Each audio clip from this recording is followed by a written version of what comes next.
Empecemos, pues, con la presentación de los ponentes. Casi necesaria porque ¿quién no conoce a Joaquín Almunia con un auge de servicios impresionante? De 1979 a 2004, diputado en las Cortes. De 1982 a 86, ministro de Trabajo y Seguridad Social. De 1986 a 1991, ministro de Administraciones Públicas. De 1997 a 2000, secretario general del PSOE. De 2004 a 2009, comisario europeo.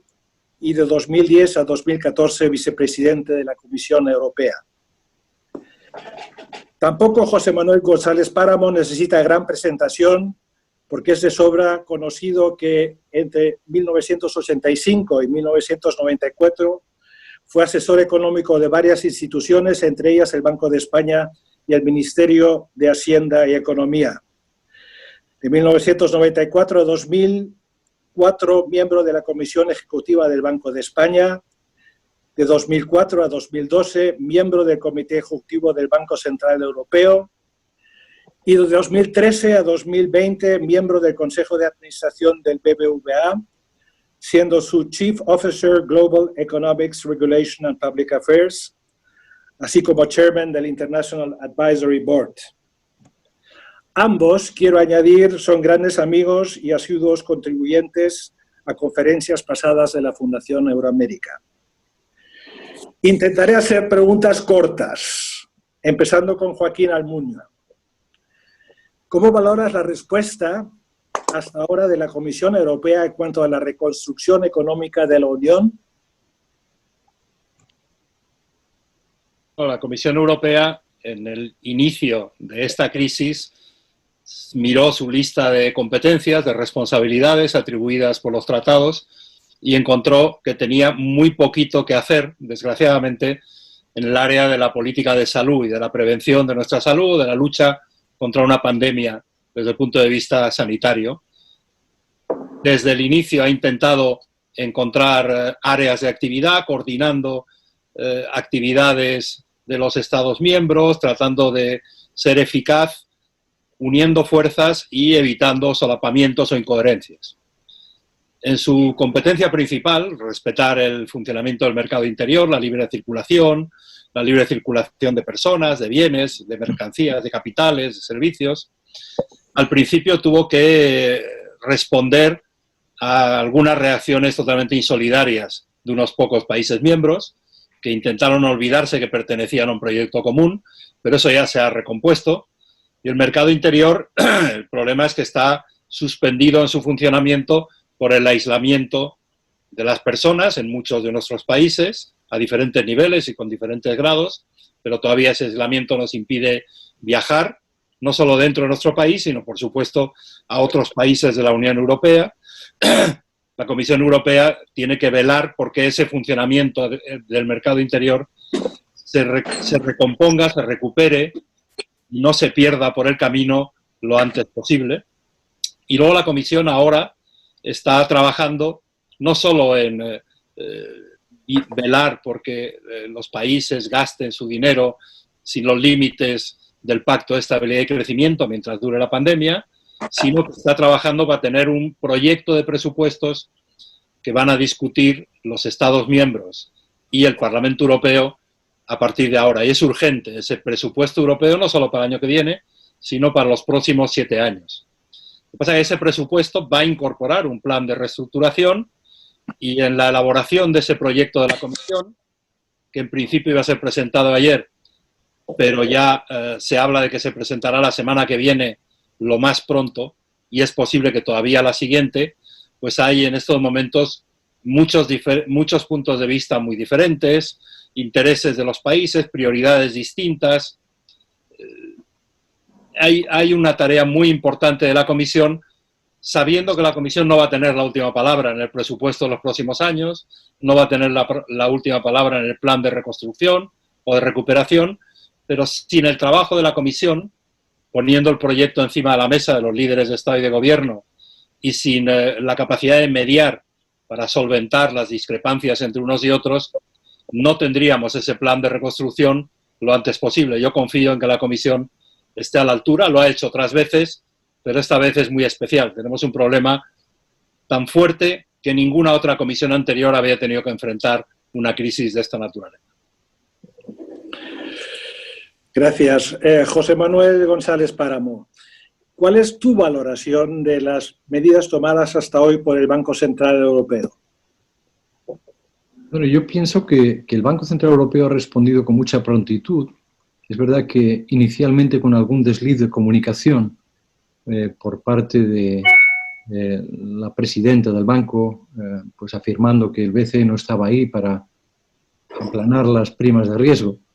Yo creo que fue un error que se corrigió deprisa porque el BCE ya empezó pues, inmediatamente, yo diría que el 12 o el 13 de marzo, aprobando un paquete, digamos, adicional al quantitative easing que estaba en vigor. Fue un paquete importante de medidas añadidas a las que ya había planeadas para el año, 120.000 millones más. Una semana después se aprobó pues un programa especial para luchar contra la pandemia de 750.000 millones de euros. Se relajan las reglas de colateral, se ponen en marcha nuevas operaciones de financiación y esto ha sido complementado con más medidas pues la semana pasada de un programa adicional de refinanciación que llega hasta fin de año y medidas adicionales de colateral, incluso teniendo previsto el caso de que si como consecuencia de la crisis hay alguna rebaja de calificación, pues no por eso dejaría el Banco Central necesariamente de intervenir. Démonos cuenta de que para este programa Grecia cualifica también como país al que se le pueden comprar bonos y el banco asimismo ha manifestado su disposición a hacer lo que sea necesario de cara al futuro. Así que yo diría que esto es una respuesta más rápida y desde luego muy distinta de la que se dio a lo largo de la crisis, en la que al principio, claro, una crisis distinta, una crisis de liquidez inicialmente, después de solvencia. Y con esto lo que se pretende es garantizar que la transmisión de la política monetaria se mantiene en funcionamiento y evitar, y yo creo que está bastante garantizado, evitar por todos los medios que se repita una crisis de deuda soberana como la que vimos entre julio del 11 y julio del 12 con la famosa intervención de Mario Draghi. Así que yo no puedo más que hablar bien y en términos muy positivos del programa que se ha puesto en marcha. Joaquín, según Bruselas, para la Unión Europea se prevé una caída del 7,7% y para España de un 9,4%. ¿Son realistas esas cifras? Y también es realista pensar que el presupuesto de la Unión Europea aumente de 1% del PIB total al 2%. Bueno, empiezo por la segunda. Desgraciadamente no creo que el presupuesto que vaya a presentar la Comisión, y menos todavía el que vayan a aprobar los países miembros de aquí a junio, llegue al 2% del PIB de la Unión Europea. No lo creo. Me gustaría que fuese así, pero no creo que vaya a ser así. Sería un salto demasiado grande como para que lo puedan admitir los países, en particular los países que ahora se llaman a sí mismos los frugales, que también están afectados por la crisis, que también tienen caídas del PIB muy importantes para este año, para el próximo año, pero no van a aceptar eso. ¿Qué es lo que va a hacer el presupuesto europeo? Pues todavía no hay una idea clara de lo que va a ser el resultado final de las actuales discusiones, pero yo creo que va a aumentar el peso del presupuesto con relación al que conocíamos antes del estallido de la pandemia. Será un 1,1, un 1,2, no lo sé, pero va a aumentar relativamente, no con un gran salto adelante. Creo que va a cambiar la estructura del presupuesto, creo que va a haber una asignación de prioridades mucho más acordes con la lucha contra la pandemia y con la reconstrucción de nuestras economías. Creo que eso va a suponer un aumento de transferencias, sobre todo para los países más afectados por la pandemia, como es el caso de España o de Italia o de otros. Creo que va a haber también unos mecanismos presupuestarios para aumentar las posibilidades de los instrumentos financieros que existen ya, pero que van a tener que aumentar su peso. el Banco Europeo de Inversiones, el Mecanismo de Estabilidad, el MEDE, etcétera, pero no creo que el presupuesto europeo nos vaya a llevar a otro mundo en esos términos, desgraciadamente, no lo creo. Van a tener que seguir siendo los Estados miembros de la Unión Europea los que hagan la mayor parte del esfuerzo, y ahí tenemos un problema europeo, y es que unos Estados pueden hacer más cosas con sus propios recursos, porque son economías más fuertes, porque tienen menos endeudamiento en el punto de partida, porque tienen más crédito en los mercados, y otros países van a estar en peor situación y van a necesitar de la solidaridad interna de sus socios europeos. Y eso es un debate políticamente extraordinariamente importante. Este debate, que va ligado a lo que llamamos el plan de reestructuración o de reconstrucción, es un debate clave para el futuro de la Unión Europea. Yo no creo que el futuro de la Unión Europea esté en serio riesgo. Creo que la Unión Europea tiene futuro, lo haga bien o lo haga menos bien en esta crisis. Pero sin duda el éxito de la Unión Europea será hacerlo bien, y hacerlo bien quiere decir ayudarnos a salir de esta crisis desde el punto de vista sanitario, desde el punto de vista económico, desde el punto de vista social, y ayudarnos a hacerlo con mayor confianza en el proyecto común europeo, no con recelos respecto a la idea misma de la integración europea. ¿Y la segunda parte de la pregunta? Las previsiones económicas. Mira, yo me he estado mirando las previsiones económicas que presentó ayer la Comisión, el comisario Gentiloni, he estado comparándolas con las del el Fondo Monetario Internacional, que hizo previsiones también hace pocas semanas. He comparado las previsiones en lo que respecta a España con las presentadas por el Gobierno hace pocos días en el programa de estabilidad, o las hechas públicas ayer mismo por la IREF, aquí en España también. Y es verdad que vamos a tener una caída del Producto Interior Bruto este año muy fuerte, más fuerte en unos países que en otros. En España, ¿por qué es una caída más fuerte que la media europea? Pues desde mi punto de vista, por una razón muy sencilla, porque el turismo y todas las actividades económicas ligadas al turismo pesan mucho en la economía española, y el turismo es un sector que está recibiendo un impacto durísimo en términos económicos y que no se puede recuperar de la noche a la mañana. Y pensar que ahora, de aquí a agosto, por muy bien que vayan las cifras de contagiados y de hospitalizados y reducción del número de fallecidos en la crisis, vayan a venir los 40 y tantos millones de turistas que hubiesen venido en un año normal en estos meses de verano, pues es una utopía, ¿no? Desgraciadamente no va a ser así, y eso a España y a otros países como Italia o como Grecia, pues nos suponen una caída mayor, no por culpa de los responsables de nuestro país, sino por culpa de los sectores que se ven más afectados por una pandemia que nos afecta a todos, pero no a todos con la misma gravedad, sino más a unos que a otros.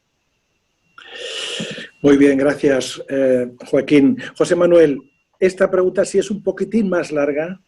¿Hasta qué punto la decisión del Tribunal Constitucional alemán de antes de ayer, que contradice al Tribunal de Justicia de la Unión Europea y ordena al Bundesbank estudiar caso por caso el programa de compra de deuda del Banco Central Europeo, acota el futuro margen de maniobra de Christine Lagarde y del BCE?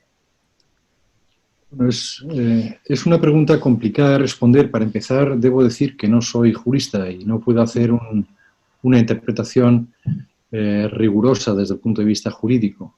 Desde el punto de vista legal es evidente que el BCE no está sujeto a las decisiones o los requerimientos del Tribunal Constitucional alemán.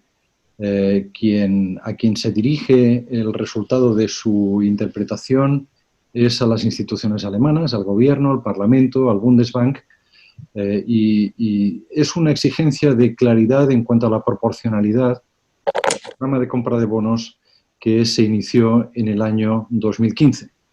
Y yo creo que seguramente, visto con perspectiva, quizás el Banco Central Europeo debió ser más claro en sus explicaciones públicas.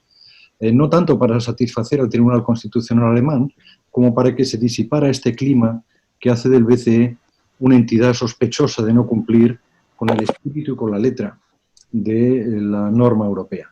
Así que, legalmente hablando, al BCE esto no le afecta. Ahora, obviamente, aparte de tomar nota, que es lo que dijo el Banco Central Europeo en cuanto se conoció esta sentencia. ¿Qué puede hacer el Banco Central Europeo? ¿Debería responder al Tribunal Constitucional alemán, dado que su interpretación tiene que ver con la política del Banco Central Europeo? En mi opinión, podría responder y tiene medios técnicos y estudios suficientes como para convencer a cualquiera que la intervención fue proporcional, teniendo en cuenta no solo los posibles costes, que yo creo que han sido muy pequeños, de este programa, sino también beneficios que van más allá de la estabilidad de precios, pero no debería responder, en mi opinión, porque sentaría un precedente para que otros gobiernos se dirigieran al BCE, posiblemente en sentido contrario, porque no hace más. Y, en segundo lugar, yo creo que no debería responder de manera muy abierta y rigurosa en la medida en la que es un lenguaje muy técnico del que dudo yo que el Tribunal Constitucional alemán esté equipado como tal para comprender. Debería ignorar que este es un segundo camino, ignorar al Tribunal Constitucional alemán y seguir adelante. Podría, evidentemente que podría. Es decir, si el Bundesbank se viera atado de manos para continuar comprando deuda, el BCE podría rellenar la cuota alemana de en torno a un 25-26%, pues comprando activos de otros países. E incluso esto podría ayudar a aplanar todavía más las primas de riesgo. ¿Debería hacerlo? En mi opinión, no, porque se iniciaría una guerra que incluso se podía interpretar en términos políticos y dejaría además a las instituciones alemanas y al Bundesbank en particular a los pies de los caballos. Así que, a mi modo de ver, la alternativa ayer es no contestar al Tribunal Constitucional alemán como Banco Central Europeo, pero sí, en cambio, iniciar una campaña de comunicación que deberían conjuntamente, creo yo, y de la mano hacer el BCE y Bundesbank, dirigida no tanto al Tribunal Constitucional, esto lo tendrá que hacer privadamente el Bundesbank, como al público en general y a los mercados sobre los beneficios y los costes del programa de compra de bonos, que no hay que explicar en Estados Unidos, no hay que explicar en Inglaterra, no hay que explicar en ninguna parte, pero sí, seguramente en Alemania, y argumentar que técnicamente no hay problema y políticamente esto podría ayudar a salvar la cara un poco a todos. Ahora, dos acotaciones a todo esto. Es decir, que yo creo que legalmente no tenemos un problema grande, pero económicamente lo podemos tener. Porque, por ejemplo, el programa de compra de bonos que inicia el BCE en 2010 vio arruinada su efectividad por los ruidos que provenían no solo de la Cancillería, sino del propio Bundesbank acerca de que aquello no se podía hacer. En cuanto se genera incertidumbre en el mercado, hay límites a la efectividad, porque la credibilidad de los anuncios de que haremos lo que sea necesario empiezan a ponerse en duda. Y ese whatever it takes, que sería tan necesario ahora mismo, pues pierde pegada. Y lo importante que es tener pegada solo con las palabras es que al final a lo mejor no hay que usar el dinero, como ocurrió con las palabras de Mario Draghi. Pero hay un segundo elemento en esta sentencia que debería mirarse con un poquito de, si no preocupación, al menos con atención.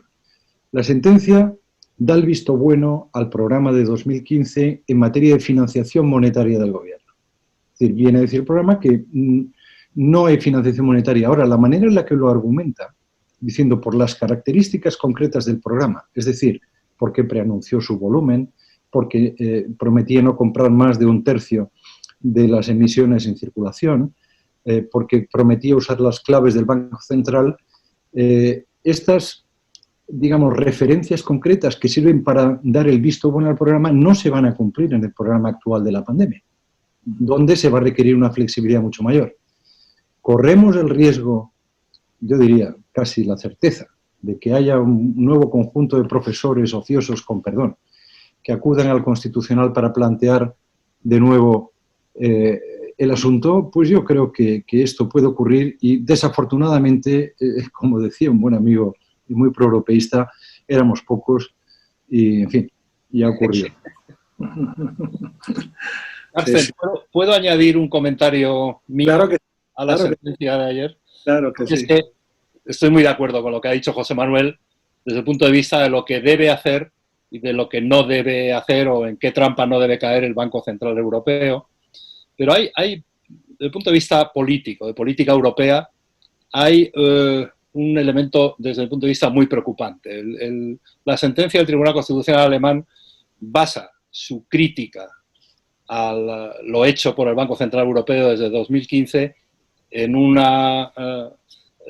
concepto jurídico. Dice que ha actuado ultra vires, más allá de las competencias que tiene atribuidas.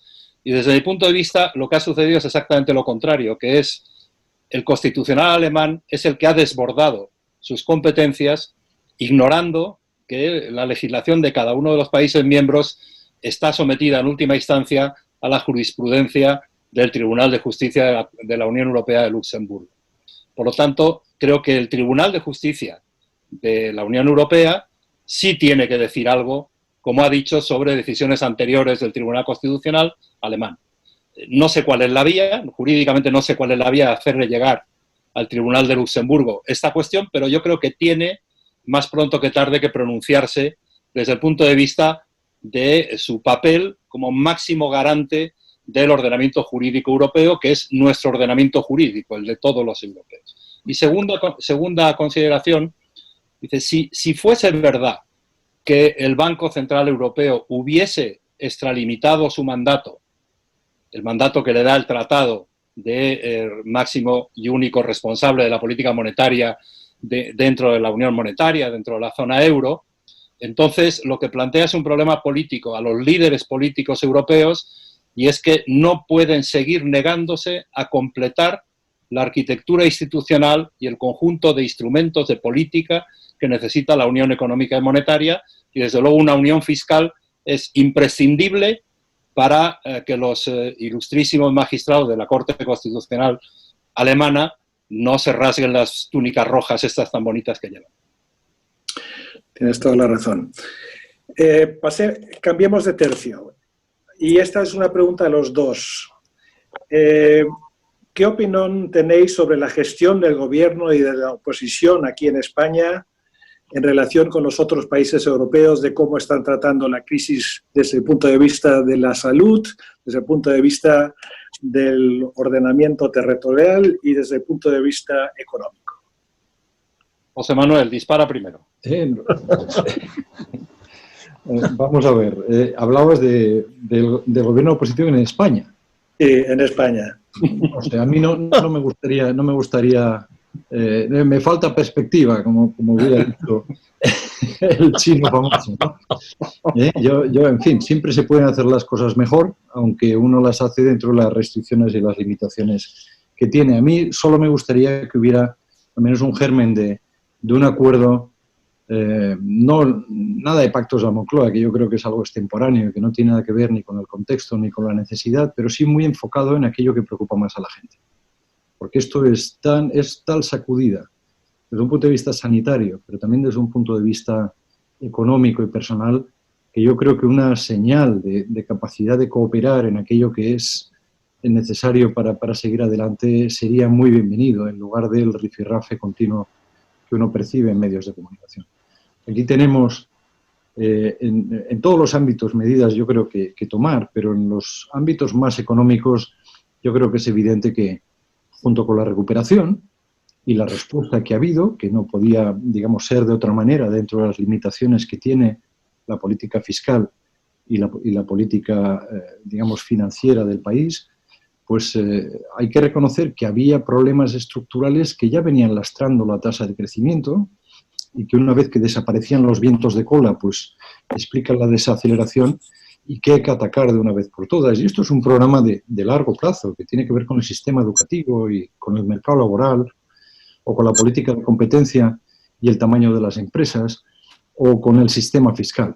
Y esto es algo bien conocido, no es necesario entrar aquí ahora en mucho detalle, pero son problemas propios y al mismo tiempo tratar de engarzar de la mejor manera posible las políticas económicas con ese programa de reconstrucción o programa de relanzamiento europeo que va a tener mucho de inversión en sectores muy importantes para el futuro, no solo sanitarios, sino en lo que tiene que ver con la inversión en sostenibilidad, la inversión verde y la inversión en reforzar las infraestructuras digitales que a muchos, por ejemplo hoy, digamos, nos están salvando el día. Es decir, engarzar muy bien esas políticas con las políticas europeas es clave. Así que tenemos una agenda propia y una agenda que combinar con los socios europeos. Joaquín, ¿te atreves? Mira, sí, claro que me atrevo. Además, coincido bastante con lo que ha dicho José Manuel, ¿no? Mira, desde el punto de vista de la reacción en política de salud, en protección de la salud de los ciudadanos o en atender desde el punto de vista del sistema de salud las consecuencias y los efectos de la pandemia, yo creo que España ha actuado con el mismo grado de aciertos y errores que la inmensa mayoría de los países europeos. Creo que ha cometido menos grandes errores que algún país europeo y creo que no ha sido el mejor gestor de toda la Unión Europea, ni por parte del Gobierno central ni por parte de las comunidades autónomas, que son responsables directas de la gestión sanitaria. ¿Por qué tenemos más infectados y por qué ha habido, desgraciadamente, más fallecidos en España que en la mayoría del resto de los países europeos? Pues probablemente porque reaccionamos tarde, pero no sabemos si reaccionamos tarde, no sabemos todavía, hay que saberlo en su día, no sabemos si reaccionamos tarde porque nadie se había enterado de que el virus estaba circulando o en qué medida, sabiendo ya que teníamos el virus entre nosotros, se tardó en adoptar el estado de alarma y las medidas de confinamiento. Eso hay que investigarlo, pero todavía yo creo que no estamos en condiciones de tener una respuesta clara, pero hay que hacerlo. Lo peor de todo, desde mi punto de vista en España, es la falta de capacidad de acuerdo entre las fuerzas políticas, sean a nivel de comunidades autónomas. En muchas comunidades autónomas hay acuerdo, pero en otras tantas no hay acuerdo entre gobierno y oposición. Y, por supuesto, en la política nacional, estos espectáculos de debates parlamentarios que nos crean desazón y a veces indignación por la incapacidad de ponerse en marcha a trabajar. Todos queremos que la política europea, el Plan Europeo de Reconstrucción, los próximos presupuestos europeos, la actitud de los demás países europeos sean solidarios con nosotros. Pero tenemos que ser capaces de tener un plan español para nosotros y para presentarlo a nuestros socios europeos, para pedirles que contribuyan a la financiación de ese plan, que no es un plan de unos meses, que va a ser un plan de años.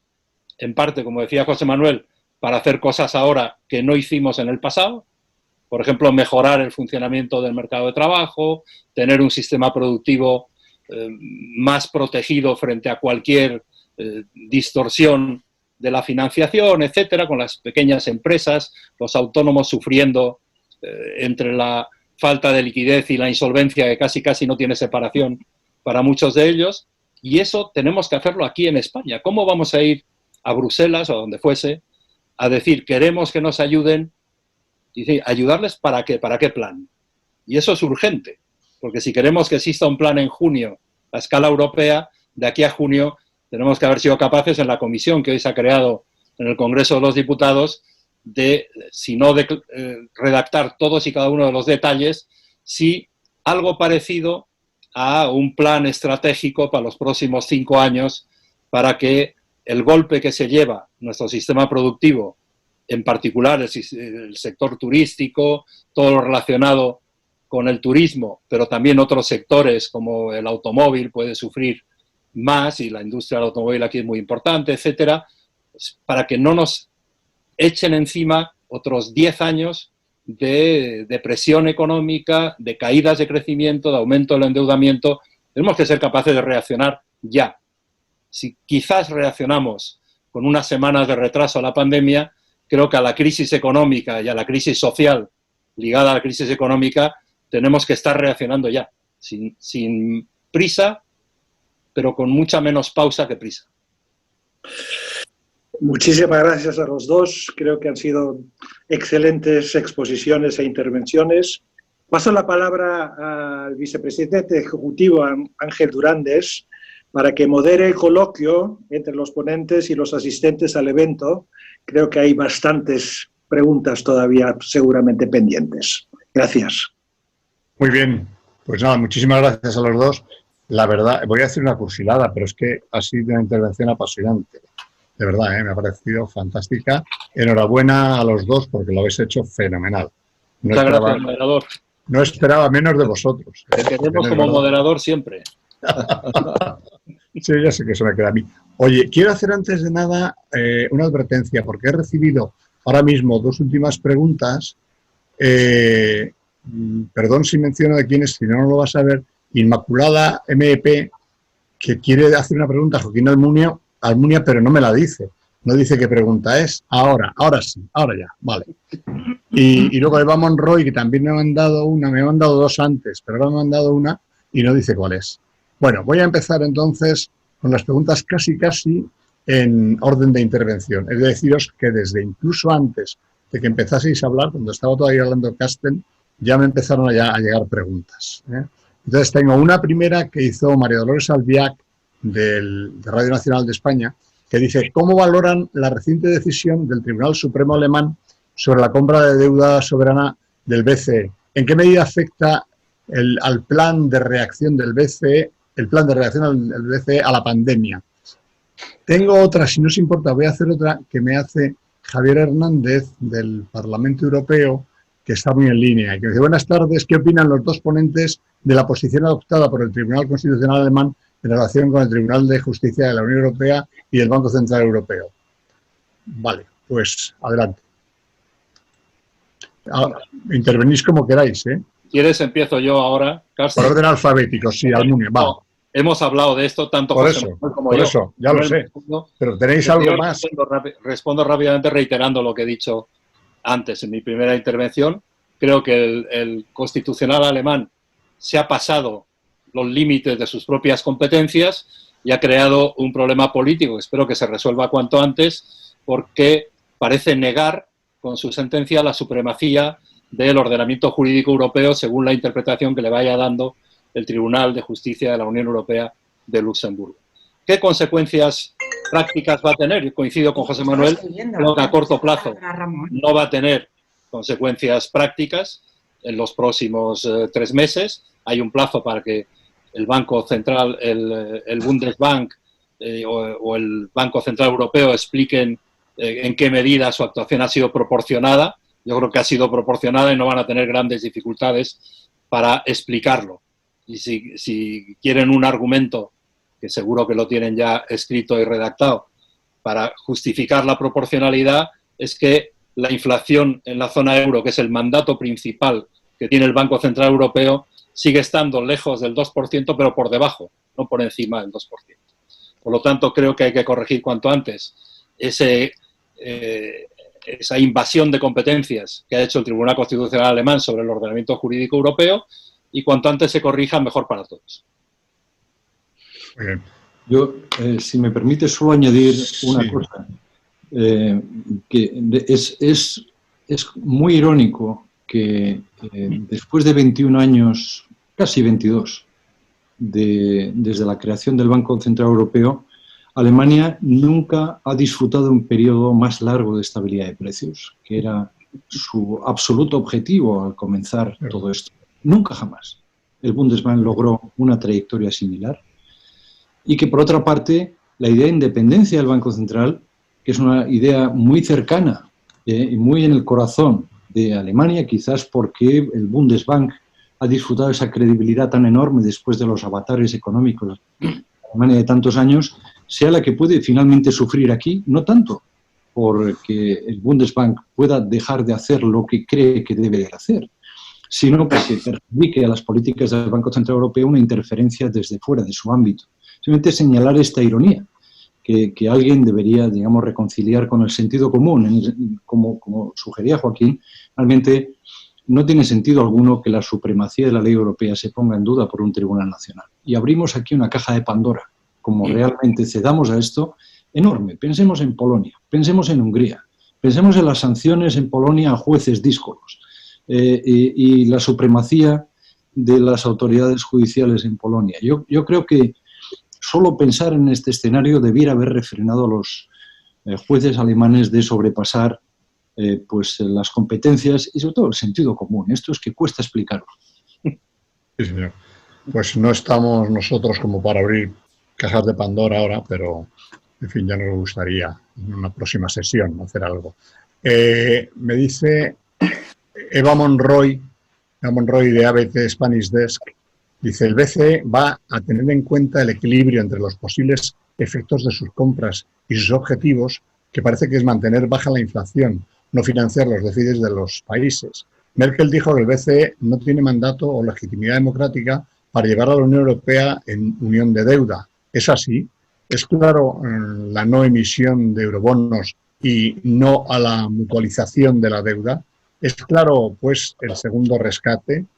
Duro el rescate, duro va a ser el rescate con un 10,34% de déficit y un 11,5% de deuda este año. Adelante. Un comentario rápido sin responder a todas y cada una de las preguntas. Primero, el mandato del Banco Central Europeo, según el tratado, no es bajar la inflación al máximo posible, sino que es preservar la estabilidad de precios, y el Banco Central desde el origen la ha definido como situar la inflación, las expectativas de inflación en los próximos años, en los próximos ejercicios de la zona euro, cercana al 2%, inmediatamente por debajo del 2%. En este momento las previsiones de inflación que ha hecho ayer la Comisión, en sus perspectivas económicas, para el año que viene, para este año, en la zona euro es 0.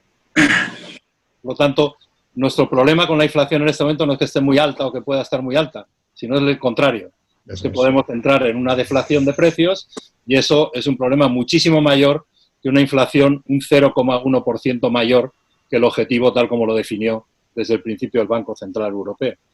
Y sobre rescates, yo creo que si hay unas condiciones de financiación y un plan de reconstrucción europeo adecuados, no hay por qué suponer que ningún país de la zona euro tenga que ir a un rescate. En estos momentos, Italia, que es el país con mayores problemas de deuda, tiene acceso a los mercados, tiene una prima de riesgo que ha subido en los últimos días como consecuencia de la sentencia del Tribunal Constitucional alemán, pero el tipo de interés de los bonos a 10 años en Italia está en el 2,3 o 2,4%, que es una cifra que hace unos pocos años todavía nos hubiese parecido un tipo de interés por los suelos.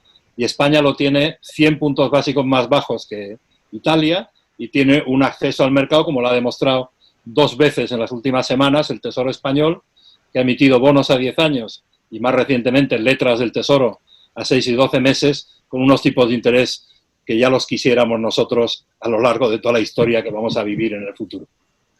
Muy bien, muy bien. José Manuel, ¿tienes algo que añadir? Poca cosa, vamos a ver. La sentencia habla de proporcionalidad buscando una explicación sobre hasta qué punto las medidas del banco que persiguen la estabilidad de precios en los términos definidos como Joaquín ha planteado, sino teniendo en cuenta también posibles efectos negativos o perniciosos en la economía. Y parece que hay un sesgo en esta pregunta, porque también ha habido beneficios indirectos añadidos a la estabilidad de precios. Por ejemplo, estabilidad financiera por los que parece que el tribunal no pregunta. En cuanto al rescate, yo estoy de acuerdo con lo que ha dicho Joaquín. Hay países en el mundo que yo creo que tienen más madurez, quizás porque han pasado más dificultades, que consideran estas líneas de crédito flexible o de liquidez como un premio, más que como un estigma. En México, por ejemplo, lo que piensan de la línea de crédito flexible del Fondo Monetario.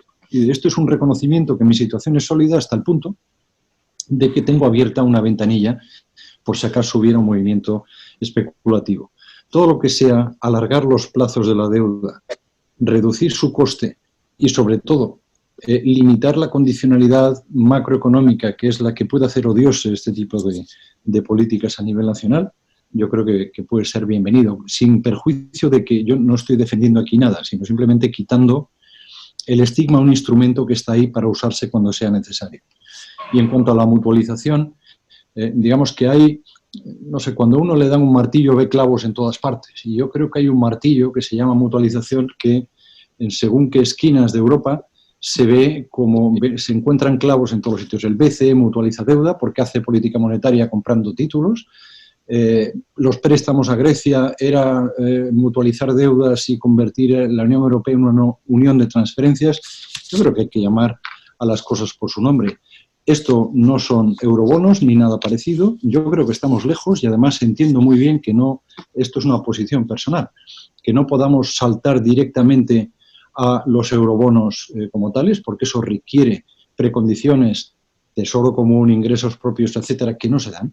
Y a falta de esa coherencia hay que trabajar, yo creo, cuando uno quiere mutualizar, porque Europa es un conjunto, parte de los efectos de esta crisis, trabajar por la vía del presupuesto, que es la vía, en mi opinión, a través de la cual uno mutualiza sin necesidad de hablar de eurobonos.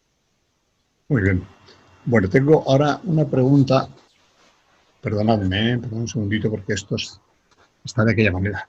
Tengo una pregunta de Carlos López Blanco para Joaquín. Y Carlos pregunta, dice, la crisis de la pandemia ha puesto algunas de las reglas europeas de competencia en el congelador. Por ejemplo, ayudas de Estado o concentraciones. Considerando que algunos gobiernos europeos, como Alemania y Francia, cuestionan algunos aspectos de esta política, ¿podemos pensar que los cambios van a ser no solo coyunturales? Bueno, es verdad que antes del estallido de la pandemia se había abierto por enésima vez en la historia de la integración europea un debate, en este caso liderado por algunas empresas y por los dos gobiernos, uno alemán y el otro francés, diciendo que la Comisión Europea tenía demasiados poderes en el control de fusiones y concentraciones en torno a la decisión de mi sucesora en la cartera de competencia de prohibir la fusión entre Siemens y Alstom. Yo creo que ese debate no era la primera vez que surgía y mi impresión es que antes de la pandemia era un debate que iba a durar unos meses, pero que no iba a eternizarse. Ahora con la pandemia, esa idea de que hay que recortar poderes a la Comisión y dárselos a los gobiernos de los países miembros cuyas empresas quieren crear campeones europeos, pero con la bandera sea alemana o sea francesa, ese debate va a seguir entre nosotros y yo confío en que la Comisión Europea y muchos otros países miembros de la Unión Europea, desde luego España entre ellos, se opongan a esos intentos de recortar los poderes de la Comisión en control de fusiones. En cuanto a ayudas de Estado, ya en la crisis anterior, en 2008, se habían aprobado por parte de la Comisión un marco temporal para flexibilizar el control de ayudas públicas a empresas, vía avales, vía líneas de liquidez y también en algunos casos por vías de aumentos de capital, de inyección de capital. En este caso, en la crisis financiera de hace 12 años, los que recibían inyecciones de capital eran algunos bancos o muchos bancos y a cambio de ello se les pedía a cada uno de los bancos un plan de reestructuración. Si no lo podían presentar, no había autorización de ayudas y se abría un proceso de liquidación ordenada de entidades financieras y hubo unas cuantas, más de un centenar, que se liquidaron a través de las reglas de ayudas de Estado en Europa, pero ahora no van a ser los bancos, esperemos que no lo sean. Ahora están en cola para recibir ayudas de aumento de capital de sus respectivos gobiernos, las compañías aéreas, algunos grupos automovilísticos, en particular esos dos sectores. Muy bien. Están discutiendo los Estados miembros cuál es la posición que le dejan encima de la mesa a la Comisión, que es quien tiene que tomar la última decisión, que es la responsable, con competencia exclusiva para eso. Yo creo que hay que evitar, a través de esa flexibilización de las reglas de ayudas para la capitalización de empresas, el que las empresas que se beneficien de ello sean las más grandes del sector, con lo cual iban a aumentar su poder de mercado y podían llegar a posiciones de abusos claros. No están las ayudas de Estado para eso. Hay que evitar que ese dinero público de los contribuyentes se pueda dedicar a pagar dividendos, se pueda dedicar a aumentar los bonus de los ejecutivos o de los consejeros, se pueda dedicar a recomprar acciones para mejorar su cotización en bolsa, etcétera. Ojalá se llegue a un acuerdo que no beneficie solo a las empresas más grandes de los países más grandes de Europa. Si se llegase, en el peor de los casos, a ese acuerdo, creo que debíamos estar radicalmente en contra de lo que apruebe la Comisión, pero no creo que lo haga. Muy bien, muchas gracias. Oye, como sabéis, esto de ser moderador conlleva una serie de riesgos y, entre otros, es el hacer compatible todas las preguntas que van entrando con las labores propias de esta función. Y hay una labor propia de esta función por la que pido disculpas porque no la he hecho al principio, y es darle la palabra a nuestro presidente de la Fundación Euroamérica, Ramón Jáuregui, para que pueda formular todo aquello que considere importante y necesario. Muchas gracias, Ángel. No tenía pensado intervenir, pero puesto que me das la palabra, quiero hacer una pregunta que me asalta como, digamos, por su técnica, ¿no? Quería preguntarle a González Páramo, ¿cómo ve la idea de la deuda perpetua? Porque, claro, estamos todo el mundo hablando de que los préstamos, en su caso, de la Unión Europea debían de ser, en algún momento, que no tuvieran, digamos, compromiso de devolución, ¿no? Es una manera de decirlo eufemísticamente. ¿Qué es deuda perpetua? Uno. Segundo, ¿qué es monetarizar la deuda? ¿O cabe la posibilidad de que Europa se plantee una monetarización de la deuda? Y tercero, realmente, y esto va para Joaquín, hablar de estas hipótesis es razonable en este momento de la negociación del plan. Esas serían mis preguntas. Gracias. Vamos a ver, mira, muy rápidamente. La deuda perpetua es una deuda sin plazo de vencimiento y que por lo tanto equivale en términos económicos a una transferencia, porque es un dinero que ha recibido que nunca has de devolver.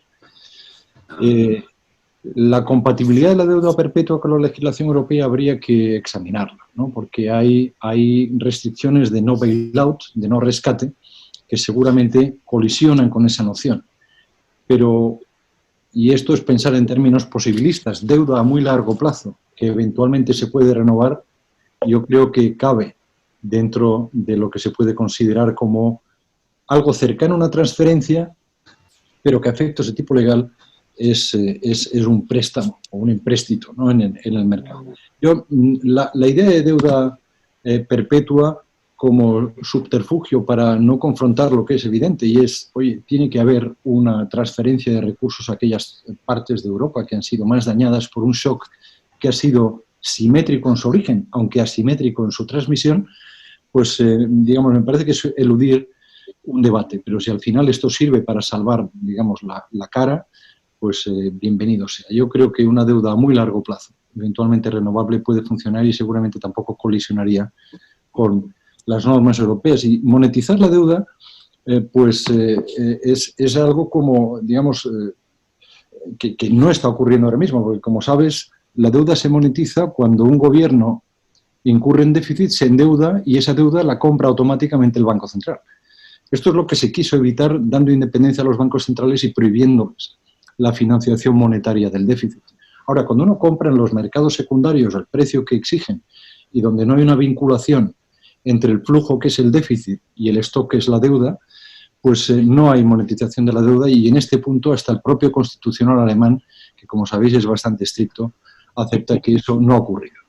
Así que monetizar la deuda es lo que se vino a hacer, pues sobre todo en el periodo de entreguerras en Europa y en algunos países latinoamericanos más recientemente, que es que los gobiernos tienen una cuenta en el Banco Central y que hacen apuntes en esa cuenta de tal manera que la adquiere el Banco Central de manera automática. Esto lo hacía, por ejemplo, España antes de entrar en el periodo de transición hacia el euro. El Tesoro tenía una línea de hasta el 12% de los gastos del Estado que se financiaban directamente por el Banco Central.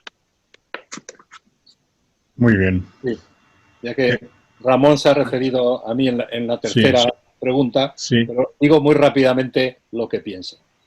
Creo que hablar de deuda perpetua desde el punto de vista intelectual o desde el punto de vista del interés histórico es extraordinariamente interesante. Utilizar el concepto deuda perpetua ahora me parece que no ayuda a llegar a acuerdos eficaces, amplios y ambiciosos. Pero por poner el ejemplo de Grecia, en este momento Grecia, financiada por el antiguo IFSF y ahora por el MEDE, tiene un plazo de madurez de su deuda, que se la han comprado el MEDE y algunos países miembros y tal, que son más de 40 años. Y es posible que antes de que lleguemos al 2060 haya algún acuerdo para refinanciar una parte de la deuda griega que había sido establecida hasta el año 60 y tantos o 70 de este siglo. Por lo tanto, más que meternos en disquisiciones de concepto, yo creo que hay que ir a lo práctico, y es verdad, como decía José Manuel, plazos largos de financiación y tipos de interés más bajos que los del mercado, si es que el mercado se pone a cobrar más allá de lo que puede pagar un país. Monetización, yo diría lo mismo. Es verdad que cabe la monetización, lo acaba de decidir a su manera el Banco de Inglaterra para el Reino Unido, pero desde mi punto de vista, que no es técnico como es el de José Manuel, es más de aficionado a estas cosas, una política de quantitative easing como la que está llevando a cabo el Banco Central Europeo, o la que espero que siga llegando a cabo con el mecanismo de compra de deuda en el mercado secundario para la pandemia, etcétera, etcétera, siempre que sea temporal y que no se declare ex ante que es una política establecida para siempre, desde el punto de vista económico tiene un efecto muy similar, si no idéntico, al de la monetización definida desde el punto de vista teórico. Y me pasa lo mismo con los eurobonos. Yo soy intelectualmente partidario de los eurobonos, pero sé que poner esa palabra en una negociación con el resto de los países miembros de la zona euro es poner una palabra que impide los acuerdos en vez de facilitarlos. Por lo tanto, yo creo que hay que ir a cosas que tengan efectos muy positivos, aunque no sean ideales, porque los efectos ideales de medidas de este tipo solo se suelen producir con experiencias históricas de hace 3 siglos o en manuales de teoría económica. Muy bien. Hoy tengo ahora una pregunta de nuestro vicepresidente primero, José Ignacio Salafranca, una pregunta dirigida en principio a Almunia, y dice, parece claro que después de la reunión de von der Leyen, la propuesta de marco financiero plurianual no se va a presentar la semana que viene y se está considerando la del 20 de mayo. Después vendría la negociación con el Consejo y el Parlamento Europeo. ¿Piensas, Joaquín, que habida cuenta de la urgencia será necesaria una solución pasarela para cubrir este segundo semestre del 2020? Y luego para José Manuel tiene una pregunta que dice, lo que sí parece que estarán listos, se quiere para el 1 de junio, son el SURE y el MES. El viernes el Eurogrupo decidirá los gastos elegibles, la duración de los préstamos y las condiciones. ¿Podrías elaborar un poco sobre estos elementos y decirnos si piensas que España debería recurrir a ese instrumento para el que se prevén unos límites del 2 del RNB? ¿Del 2 qué? ¿Perdón? De la RNB. 2% del PIB. Sí, el 2%. Ah, muy bien. Bueno, respondo a la parte que me toca. Yo creo que si no es el 13, como he dicho antes, si no es la semana que viene, será la otra, cuando la Comisión apruebe su propuesta. Hay un Consejo Europeo ya establecido, como todos los años, por otro lado, en junio. A mí lo que me gustaría es que el marco financiero plurianual sea acordado al nivel del Consejo Europeo, de los jefes de Estado y de Gobierno, en junio. Yo creo que no se pueden permitir el lujo de posponer otra vez ese acuerdo como hicieron hace pocos meses, poco antes de que estallase la pandemia. Si no llegasen a un acuerdo, pues claro, tiene que haber un presupuesto y el presupuesto no puede ser un presupuesto ignorante de la situación que estamos viviendo y en la que vamos a seguir viviendo desde el punto de vista económico y social durante los próximos años. Por lo tanto, algún truco, alguna pasarela tendrían que poner encima de la mesa, pero prefiero no animarles a ello. Prefiero forzarles a que lleguen a un acuerdo. Muy bien. No, y yo respecto de la parte que me dirige a mí, Ignacio, digamos, tengo muy viva en la memoria la intervención del otro día magnífica, ¿no?, del comisario Margaritis Sinas, y llena de optimismo, que incluso desborda pues, el optimismo matizado de Joaquín al principio, en el sentido de que él creía posible entre 1,5 billones y 2 billones para el Fondo de Reconstrucción. Pero respecto al 1 de junio, yo creo que este es un mandato que ha recibido la Comisión de tener la propuesta lista para aprobación. Así que, bueno, no me cabe duda de que en la situación de urgencia actual no va a haber molicie en el staff de la Comisión para responder a esa demanda tan importante, que puesto juntas todas las cosas es nada menos que 540.000 millones de euros, que no está nada mal, para complementar las medidas que se han tomado a nivel nacional. Respecto de la pregunta que me hace de si sería bueno el utilizar o no el mecanismo ligado al MEDE y con el límite del 2% del PIB nacional, yo creo que es algo que cada país tiene que decidir en función de cómo calcule sus necesidades financieras. Yo antes he hecho un alegato en favor de no estigmatizar un mecanismo que está ahí y que puede ayudar en la medida en la que alarga plazos y reduce costes. Pero si uno se pone en la esquina, como ha ocurrido con algún país, casi o se ata al mástil o quema y rompe las naves, pues es su responsabilidad. Yo ni estoy invitando a hacerlo, ni lo contrario, pero sencillamente yo diría, vamos a contemplarlo fríamente en un cuadro de flujos y necesidades financieras de aquí al futuro, teniendo en cuenta los niveles de déficit y de deuda que vamos a tener que emitir en el mercado. Muy bien. Tengo una pregunta de Santiago Martínez Laje, que me dice lo siguiente. Es una pregunta para Joaquín Almunia, como antiguo comisario encargado de la competencia empresarial. Dice, la Comisión Europea, como las autoridades nacionales de la competencia, han relajado las normas de la competencia para hacer frente a la crisis, fundamentalmente en dos ámbitos, ayudas públicas y cooperación entre empresas competidoras. ¿Puede durar este relajamiento?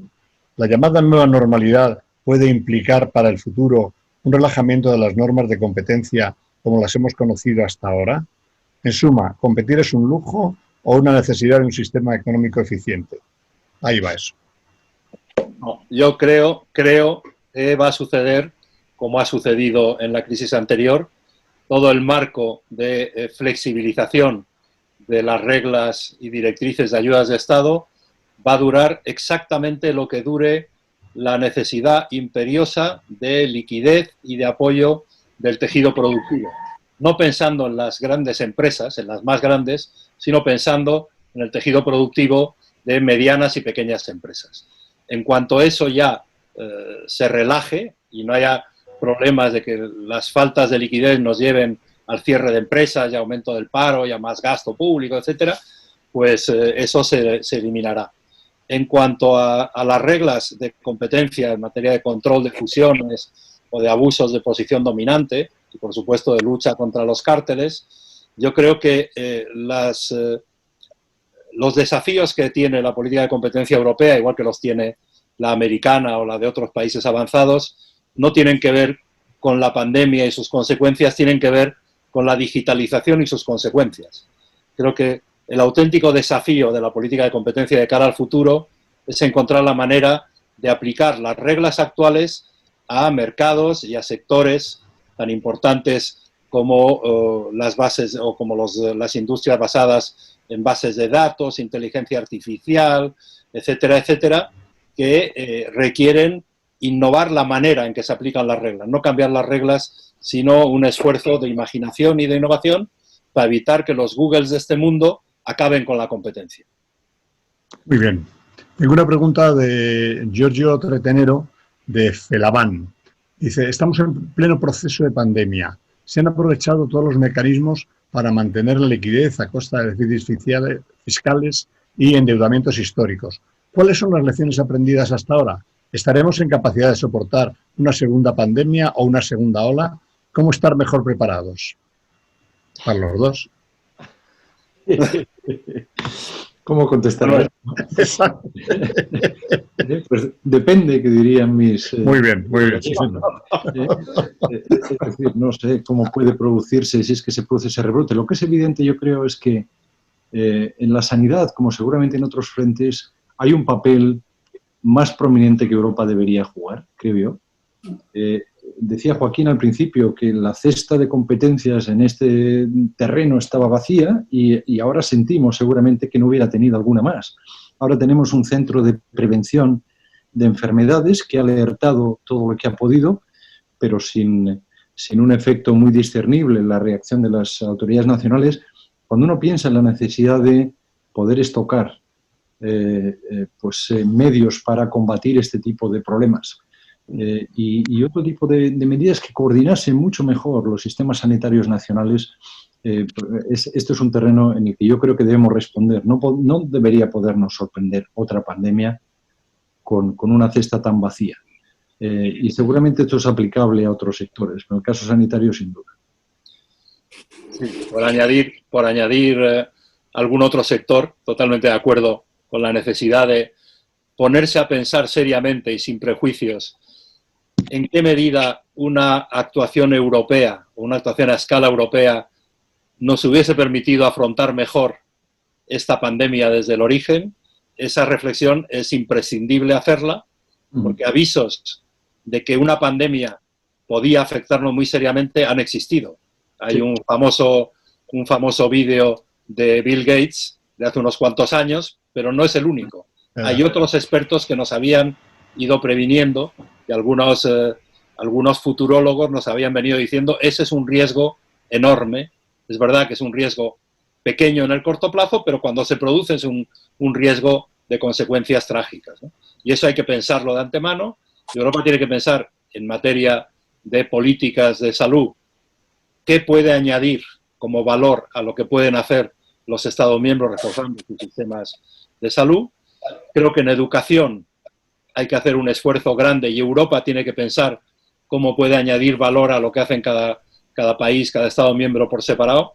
Imaginemos la inmensa necesidad de reestructuración de fuerza de trabajo en España o en otros países, pero en España, ante un futuro más bien incierto de una parte de nuestra infraestructura turística y de todas las actividades ligadas al turismo. Eso requiere un esfuerzo de reconversión de fuerza de trabajo impresionante y en eso debe poder ayudar la Unión Europea, por no hablar, por supuesto, de una actuación que ya de por sí existe y con bastante eficacia, pero que hay que reforzar en materia de investigación en todas las áreas, no solo en investigación ligada a la sanidad y a los riesgos de pandemias o a las terapias, a las vacunas, etcétera, sino también en investigación en otras áreas que nos ayuden no solo a reconstruir una economía como la que teníamos antes de esta crisis, sino que nos ayuden a construir una economía como la que vamos a necesitar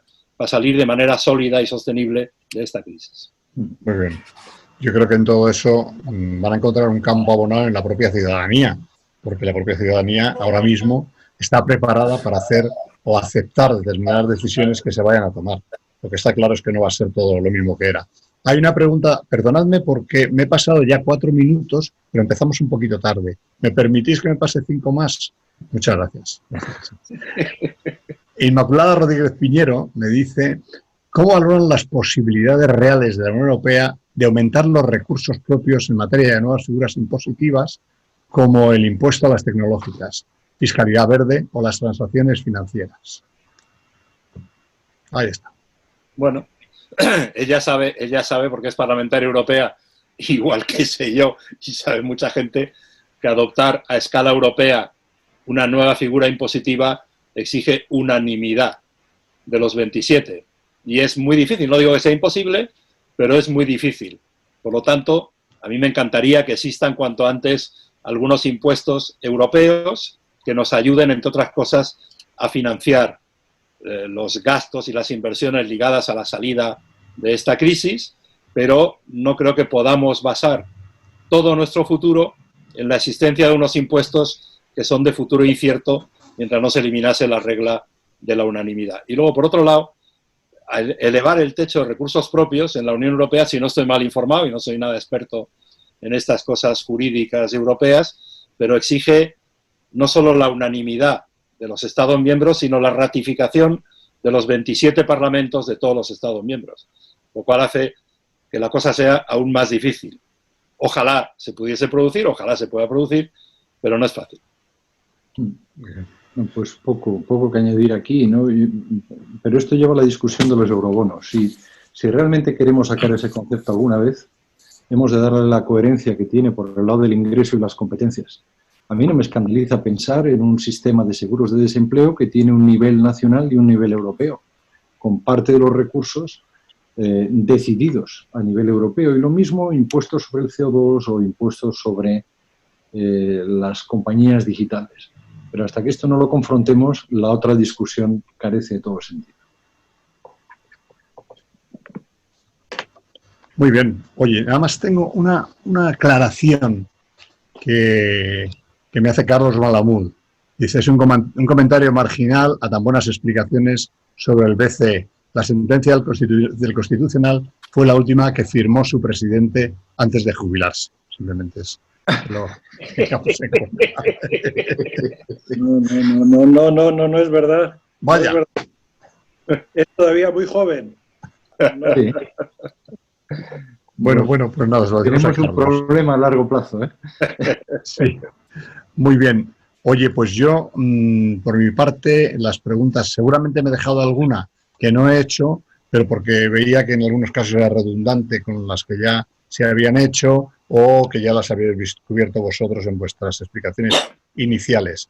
Así que nada más que despedirme. Quería haberle pasado la palabra a nuestro presidente, pero me ha dicho que prefiere que clausuremos de una manera convencional y rápida, y aquí está la convención, pues que vamos a tener una próxima edición de estas webinar que nos parece que a todos nos están resultando muy atractivas, que nos vamos a, yo estoy seguro, que nos vamos a acostumbrar mucho a este tipo de intervenciones porque son muy rápidas, son muy directas y nos vemos todos las caras. Además, una vez que aprendamos esto del chat, que es un poquito rollete, pero lo demás se hace enseguida. Así que muchas gracias de verdad en nombre de la Fundación Iberoamérica y en los que constituimos esa gran institución. Muchísimas gracias y hasta la próxima.